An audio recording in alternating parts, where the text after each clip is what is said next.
Coucou tout le monde, j'espère que vous êtes au top aujourd'hui. Alors je vous remercie pour les commentaires, les likes que vous m'avez laissés sous la dernière vidéo, donc sur le sujet du pervers narcissique et son rapport à la nourriture. Et je voulais rajouter quelques petites précisions au sein de cette vidéo. J'ai complètement zappé, mais bon, vous savez, quand on fait des vidéos, on ne peut pas penser à tout. Donc je referai une vidéo sur ce thème-là qui est très très intéressant, sur la malbouffe du pervers narcissique.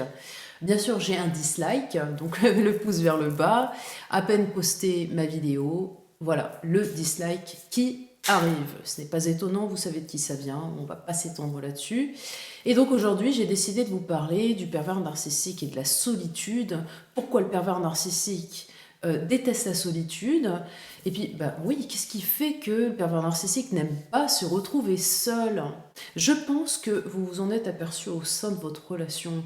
Ce n'est pas quelqu'un qui va chercher à se retrouver avec lui-même. Il n'est pas, pour moi, capable de faire ce voyage intérieur, de travailler sur lui, de faire une introspection. C'est quelqu'un qui, profondément, recherche à tout prix à avoir une cour à ses pieds. Il vit comme ça, il ne peut pas faire autrement que d'être entouré de gens. Le pervers narcissique a besoin de sa cour pour pouvoir vivre, et même survivre, j'ajouterais même, puisque c'est quelqu'un qui a besoin de se nourrir intérieurement. Il est vide, comme vous le savez, c'est une coquille vide. On le répète jamais assez. Et il faut sa cour pour que lui puisse avancer dans la vie.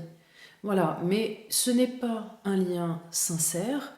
Toutes ces relations sont basées sur de la fausseté, sur du fake. Il n'y a rien de vrai, d'authentique avec le pervers narcissique. C'est quelqu'un qui est tout le temps dans le calcul, la projection, la manipulation. Comment voulez-vous qu'il soit en lien réel, en vrai lien avec une personne? Comment voulez-vous qu'il soit en relation au sein d'un couple? Ce n'est pas possible. Il en est incapable. Et pour ce qui est de la solitude, il en a horreur, autant vous le dire. Et c'est pour ça que d'ailleurs, souvent, il multiplie ses proies, il multiplie ses relations, il a besoin de cette interactivité. Alors, bien sûr, là je précise que l'être humain a besoin effectivement d'être en lien social, mais chez lui, tout lien, que ce soit amical, sentimental, professionnel, tout va se traduire par utilité. J'ai besoin de l'autre pour vivre. L'autre est un objet à part entière. Il s'en sert constamment, il en a besoin. Il ne sait pas s'occuper seul, il ne sait pas faire des tâches tout seul. Il a besoin de l'autre, il a besoin des êtres pour lui être utile dans sa vie au quotidien. Une sorte de béquille sur laquelle il se repose constamment. Et pour lui, c'est très simple, puisqu'il ne prend aucune responsabilité. Il se sert de l'autre pour lui jeter et lui rejeter tous ses torts, toutes ses fautes. Et quand vous êtes avec le pervers narcissique au sein d'une relation amoureuse, entre guillemets amoureuse, puisque vous êtes vraiment réellement amoureux de cet être, mais lui ne vous aime pas, il ne peut pas être amoureux, c'est faussement de l'amour, mais c'est surtout pas de l'amour. Les amis, comme vous le savez, j'ai côtoyé beaucoup de pervers narcissiques et notamment au cours de mon enfance. Pour celles et ceux qui découvrent ma chaîne, là, actuellement ma vidéo, oui, effectivement, j'ai grandi avec un ex-beau-père donc qui était diagnostiqué psychopathe, mais bon, je le classe plutôt dans la catégorie des pervers narcissiques. Bon, voilà, parce que avec le temps, plus les années avancent, et plus je me rends compte qu'il s'agissait réellement d'un pervers narcissique qui a manipulé son monde, a manipulé donc ma mère, ma sœur et moi. Donc ça, c'est quelque chose qu'ils savent faire très bien, c'est diviser pour mieux régner, pour avoir le pouvoir et la mainmise sur chacun des membres de la famille, en fait. Hein. Donc, alors, il y a plusieurs éléments qui font que je pense qu'effectivement, on avait affaire à un réel pervers narcissique par rapport au portrait robot qu'on peut en tirer, en faire. Il y avait donc cet aspect de jalousie, de manipulation, de domination, de destruction de l'autre. Et c'est quelqu'un qui, effectivement, ne supportait pas la solitude, si bien que, par moments, pour échapper à cette solitude, parce qu'il en a une de peur bleue, c'est un peu comme l'enfant qui a peur du noir. Donc, pour échapper à ça, Il projetait donc sur ma mère et nous, les enfants, sa propre peur de la solitude. Et ce qui s'est passé, alors lui pratiquait beaucoup de football à l'époque, il avait des matchs le samedi, et donc là en l'occurrence le samedi matin, il devait se préparer pour partir à son match de foot. Et c'était au début de la relation entre ma mère et lui, donc mes parents venaient de divorcer, et moi, bon, en tant qu'enfant, donc j'avais 7 ans, et je me posais énormément de questions sur la séparation de mes parents, que j'avais très très mal vécu d'ailleurs, et j'avais demandé à ma mère ce matin-là, mais pourquoi tu t'es séparée pourquoi tu t'es séparée avec papa? Qu'est-ce qui n'allait pas? Et tu ne l'aimes plus? Donc, mon ex-beau-père a entendu l'échange que j'ai eu avec ma mère qui n'osait pas répondre. Déjà, à l'époque, c'était révélateur quand même, parce que faire attention à ce qu'on doit dire à ses enfants, parce qu'il y a une présence d'une personne toxique, ce n'est pas normal. Enfin, une personne toxique, à la base, je pense que elle ne savait pas au départ, comme toutes les proies, quand on tombe sur des pervers narcissiques, on ne le sait pas forcément au départ. Et du coup, mon ex-beau-père a mal supporté cet échange, enfin, échange entre guillemets, il a mal supporté toutes les questions que j'ai posées à ma mère. Et ce qu'il a fait, c'est provoquer une scène, mais totalement inutile, totalement mais démesurée, parce qu'en fait, ils sont vraiment à fond dans le conflit, hein, ils vous cherchent des noises constamment. Donc, il a menacé ma mère, lui a dit, écoute, euh, voilà, si t'étais mieux avec ton mari, moi je pars, je n'ai rien à faire ici, et tu vas te retrouver seule, et je ne reviendrai pas, je ne reviendrai plus jamais. Donc, monsieur prépare ses affaires, et puis son sac, et il s'en va, il part de notre appartement. Et ma mère, je vous le donne en mille, follement amoureuse de lui, elle voit la porte qui se claque. Donc, mon ex-beau-père est parti, et elle s'en prend à nous. Elle s'en prend à nous, alors pas physiquement, mais verbalement, hein, quelque chose, une scène mais extrêmement violente. Hein. C'était d'une violence extrême. Je vous rappelle, j'avais 7 ans et ma sœur 4 ans. On était petites hein, pour endosser, supporter ça, subir son désarroi. Donc elle s'est dirigée vers moi et il y avait une petite chaise d'enfant dans notre chambre. Hein. Elle l'a attrapée. Elle a attrapé cette petite chaise et elle l'a explosée par terre. Elle était extrêmement énervée et en gros, je me suis vraiment pris une réprimande comme quoi je n'avais pas à parler de mon père, du couple qu'elle formait avec mon père, poser des questions sur les causes de leur divorce. Je m'en suis pris plein la tête. Pour faire suite au comportement de ma mère qui était complètement submergée par ses émotions, alors elle a pris sa douche et elle-même a décidé de partir de l'appartement et de nous laisser toutes les deux. En nous disant « je ne reviens pas à la maison, vous l'avez cherché ». Voilà, et elle est partie. Donc ma sœur, qui avait seulement 4 ans, forcément s'est mise à pleurer en pensant que ma mère nous abandonnait. C'était horrible, une journée cauchemardesque. Je m'en souviendrai toute ma vie. Et je me suis occupée donc de ma sœur toute une partie de la journée. Ensuite, ma mère est revenue, elle s'est mise à faire du repassage, elle me parlait à peine, enfin j'avais le droit vraiment à la soupe, à la grimace, enfin, c'était pire que ça. Elle m'en voulait d'avoir posé des questions. Et aujourd'hui, maintenant que j'ai ma fille, je cherche à comprendre pour quelle raison elle a eu ces réactions. Quand on a son enfant qui pose des questions, on lui répond. On n'a pas à dissimuler des choses ou à cacher des choses, des non-dits. C'est insupportable. Donc pendant que ma mère repassait, j'ai essayé de discuter avec elle, qui m'en voulait encore, hein, des questions que j'avais posées le matin, parce que c'était vraiment entièrement de ma faute, du coup. Et comme je captais énormément de choses à cet âge-là, j'ai décidé de discuter avec elle en la rassurant. Parce que j'avais toujours, et ça je vous l'ai déjà dit dans mes vidéos, ce rôle de sauveur.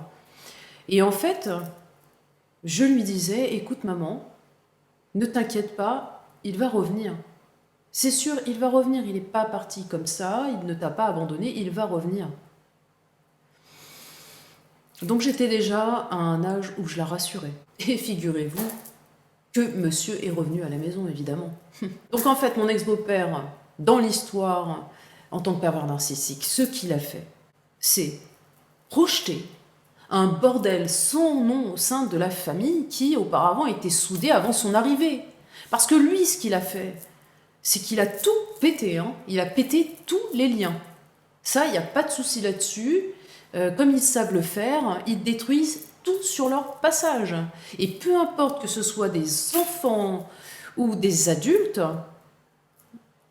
en fait, il va se servir de chacun des membres de la famille, des protagonistes, pour en faire chez lui une force. Pour lui une force. Et donc, du coup, effectivement, il se faisait passer pour quelqu'un d'extrêmement puissant et fort, hein, qui avait vraiment le pouvoir. Hein.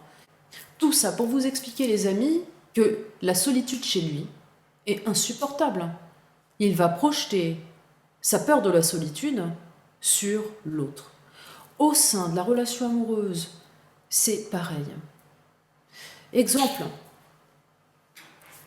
il provoque une dispute.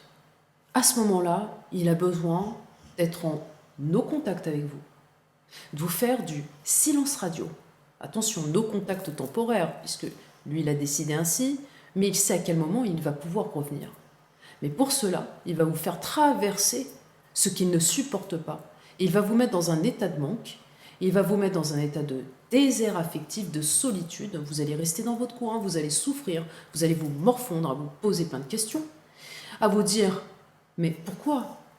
Pourquoi est-ce qu'il me laisse sans nouvelles ? Je ne comprends pas. Je ne comprends pas pourquoi, à chaque fois, il a besoin de périodes comme ça, où il me fait vivre une solitude extrême, dans laquelle je souffre. » Il le sait pertinemment. Il sait que vous souffrez, lui-même souffre de solitude, et s'il n'a pas sa cour à ses pieds pour lui répondre au téléphone, pour être en contact avec lui, ben en fait, il va se détruire.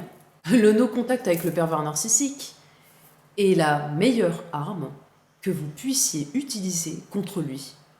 C'est quelque chose qu'il ne supporte pas. Il a perdu son objet, et ça, c'est vital pour lui. Vous lui êtes vital. Tous les pervers narcissiques que j'ai rencontrés avaient des tas d'amis. Amis entre parenthèses, des tas de contacts dans tous les milieux possibles, de tous les âges. Ils sont très entourés, très appréciés au sein de la société, mais cela ne fait pas pour autant des êtres idéaux dans le cadre d'une relation intime. Ce sont de vraies pourritures. Les pervers narcissiques, quand ils sont seuls, ils ont vraiment besoin d'être en relation, enfin en contact avec autrui. Et que ce soit sur les sites de rencontres, les réseaux sociaux, au téléphone, par SMS. Et je me souviens de cette relation que j'ai eue avec une perverse narcissique. Au début de la relation, on se voyait tous les soirs, quasiment tous les soirs. Hein. Donc elle me faisait venir chez elle, on ne vivait pas ensemble. Et elle me disait, je vous assure les amis, c'est dingue. Elle me disait, mais Alex, qu'est-ce que je vais dire à tous mes amis ? Je les appelle plus, je les ai plus au téléphone le soir. Qu'est-ce que je vais dire à tout le monde ? Je passe tout mon temps avec toi. Tu te rends compte ? Je me sacrifie pour toi. Bah oui, alors ça, oui, elle prenait du temps pour moi au départ. Mais ça l'arrangeait bien. Et en fait, effectivement, petit à petit, tout se distancie. Hein. C'est-à-dire que au départ, vous voyez votre pervers narcissique régulièrement, et puis ensuite, alors, ça s'estompe, petit à petit, ça s'essouffle. Vous voyez de moins en moins, et ensuite, bah, ça va sur une fois par semaine, puis 2 fois par mois, que sais-je. Et tout au long de votre relation avec le PN, il va vous faire subir des silences radio qui l'arrangent bien. Il sait que vous allez être à un moment donné seul, face à vous-même, que vous allez penser à lui. Parce que lui, en fait, quand il est seul, ce qu'il veut, c'est qu'on pense à lui. C'est de la projection, de la pure projection. Donc vous allez être mal. Les grandes traversées du désert affectif avec lui sont extrêmement nombreuses. Le pervers narcissique n'aime pas faire les choses seul, que ce soit les tâches ménagères, les courses, des tâches professionnelles. Il a toujours besoin de l'autre pour pouvoir le porter, le tirer. Et d'ailleurs, il se sert de toute l'énergie de l'autre pour pouvoir exister, pour pouvoir vivre. Donc à quoi bon rester avec un pervers narcissique si l'autre est considéré comme un objet et une utilité ? Et un autre exemple de pervers narcissique que j'ai connu qui, lui, ne supportait pas le silence chez lui. Silence qui évoquait donc une angoisse profonde chez cet être-là. Et cet individu avait besoin constamment de laisser la télé allumée jour et nuit parce que ça le rassurait. Il se sentait moins seul avec la télévision allumée. C'est encore un autre exemple. Mais vous voyez, le pervers narcissique ne sait pas rester dans un silence qui le mène à une réflexion profonde, à penser de façon constructive, positive. Non, c'est quelqu'un qui va ruminer, qui va se tourmenter et qui va chercher des manigances, des stratagèmes, toujours pour détruire donc chaque être que lui, il connaît, en fait, parce que les personnes qu'il côtoie ne sont que des pions sur un terrain de jeu. Et voilà, si la personne ne convient pas, éjecte. Et c'est comme ça avec les amis, il n'y a aucune empathie, aucune sincérité, aucune authenticité, rien n'est sincère. Ils ont peur du vide, de leur vide, ils ont peur d'être seuls. Et vous les amis, avez-vous remarqué que votre pervers narcissique ne supportait pas la solitude? Je vous laisse répondre en commentaire sous ma vidéo, comme vous le faites si bien.